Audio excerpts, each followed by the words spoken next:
बिस्मिल्लाहिर्रहमानिर्रहीम। Second year class आज हमने एक्सरसाइज 4.4 इसका क्वेश्चन नंबर 9 करना है। क्वेश्चन नंबर 9 में हमने find the coordinate of the vertices. सबसे पहले तो हमने इन तीनों क्वेश्चंस के ट्राइएंगल के वर्टिसेस निकालने हैं, यानी वर्टिसेस से मुराद है हमने ए बी और सी की वैल्यू निकालनी है। जो ए होगा वो क्वेश्चन नंबर 1 और 2 का पॉइंट ऑफ इंटरसेक्शन होगा, ये हमने पॉइंट ऑफ इंटरसेक्शन निकाल लिया। फिर जो बी होगा वो क्वेश्चन नंबर 2 और क्वेश्चन नंबर 3 का पॉइंट ऑफ इंटरसेक्शन होगा, वो हमने बी की वैल्यू निकाल ली। फिर उसके बाद जो पॉइंट सी है वो क्वेश्चन नंबर 1 और 3 का पॉइंट ऑफ इंटरसेक्शन होगा, ये हमने point of intersection find out कर लिया। पॉइंट ऑफ इंटरसेक्शन के बाद इन्होंने कहा हुआ है also find measure of the angle of the triangle, यानी हमने इन तीनों पॉइंट्स के जो वर्टिसेस हैं इनके एंगल फाइंड आउट करने हैं। एंगल फाइंड आउट करने के लिए हम सबसे पहले ट्राइंगल बनाएंगे। अब इसका हम ग्राफ बना लेंगे। जो पॉइंट ए है वो हमारे पास है -12.5, यानी ये नेगेटिव है, इस तरह बनेगा। ये अगर हम 12 को 5 पे डिवाइड करेंगे 2.4 आएगा। 1 2 और 2 के आगे ये छोटी लाइन, ये 2.4 हो गया। उसके बाद है 4.2, तो ये तकरीबन हम ऐसा कर लेते हैं, इसको हाफ सेंटीमीटर का डिस्टेंस रख लेते हैं। ये हमने हाफ सेंटीमीटर का डिस्टेंस से कर लिया। ये इसलिए किया क्योंकि हमारे पास पेज में जगह कम है। अब देखिए 12 को जब 5 पे डिवाइड करेंगे तो ये आएगा 2.4, 1 2, तकरीबन 2.4 इधर बनेगा।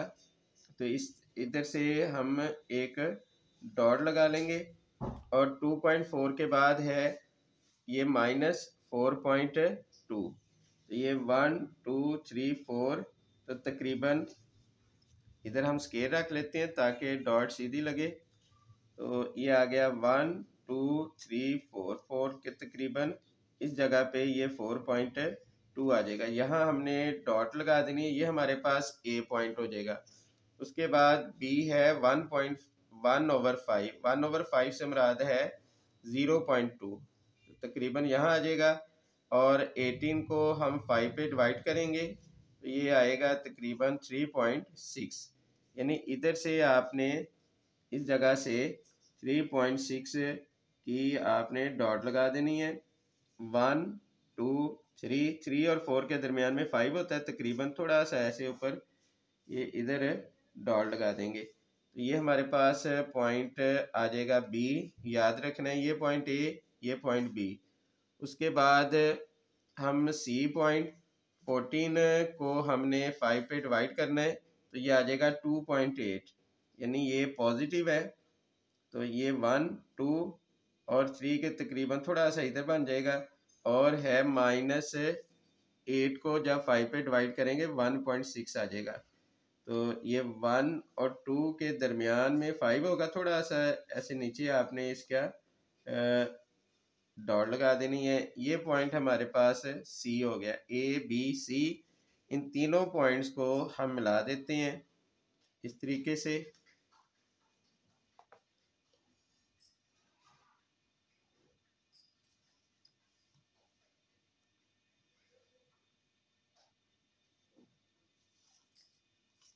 अब इसको आपने तरीकाकार को ध्यान से समझना है, इसमें कोई प्रॉब्लम नहीं होनी चाहिए।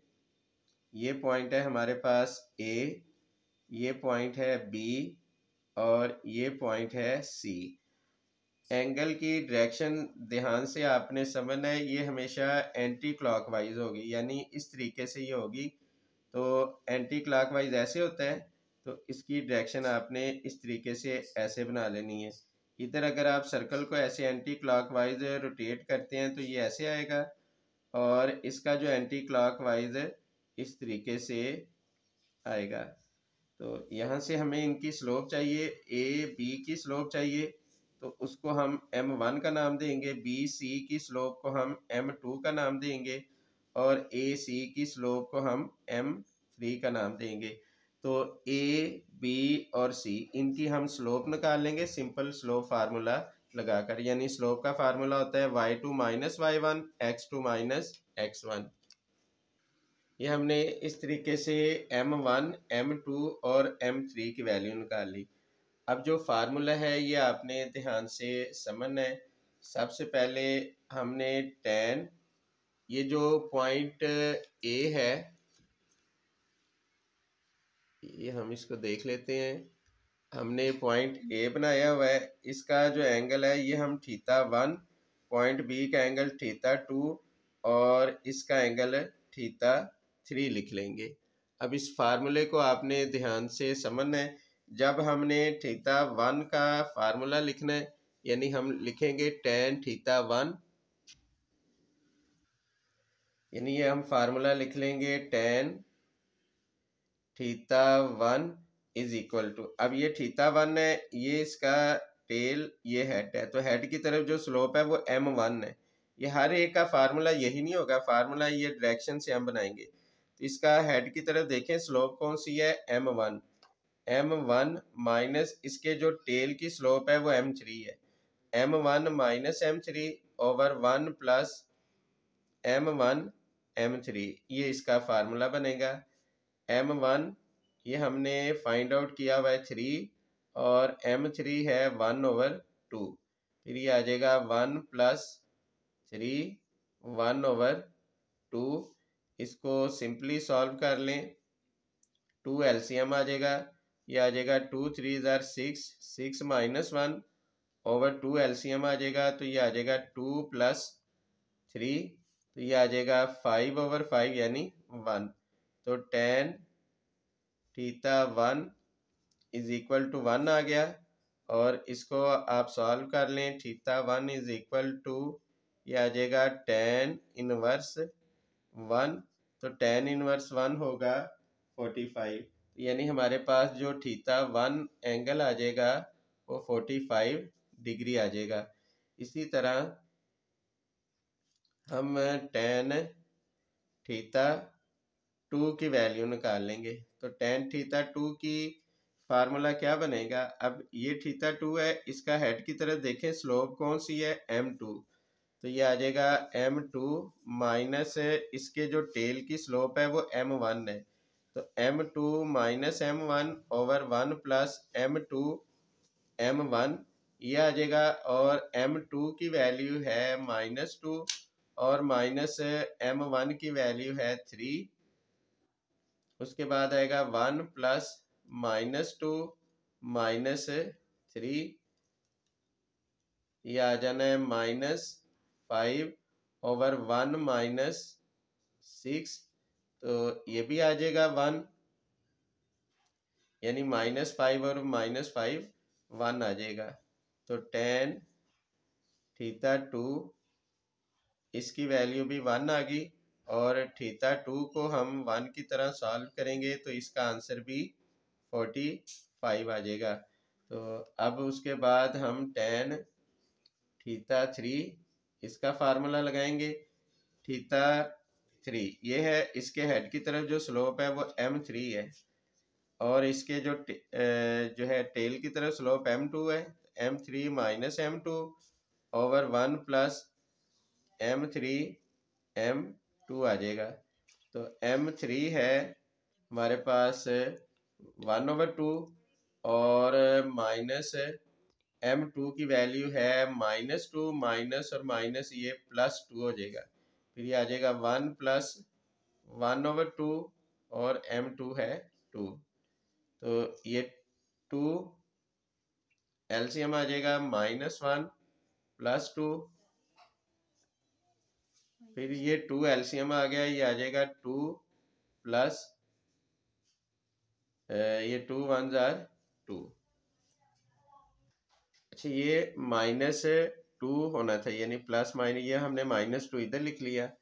अब ये 2 से 2 कट गया, तो ये आ जाएगा 1/0। तो 1/0 जो है वो अनडिफाइंड होता है, यानी इन्फिनिटी होता है। तो tan θ3 is equal to undefined. तो ये आपने ज़रा इसको ध्यान से समझना है। Theta 3 is equal to tan दूसरी तरफ जाएगा तो ये हो जाएगा टेन इनवर्स, ये आ जाएगा अनडिफाइंड। तो टेन 90 पे अनडिफाइंड होता है तो इसकी ये वैल्यू आ जाएगी 90।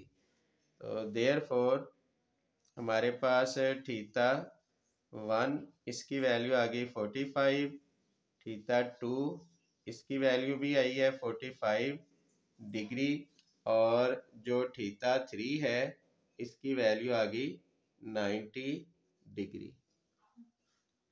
अब उसके बाद हम क्वेश्चन नंबर 10 करते हैं। क्वेश्चन नंबर 10 में हमारे पास लाइन नंबर 1 और लाइन नंबर 2 इसके ये पॉइंट्स दिए कि हम m1 निकाल लेते हैं जो कि स्लोप है लाइन नंबर 1 की, वो 3/5 आई।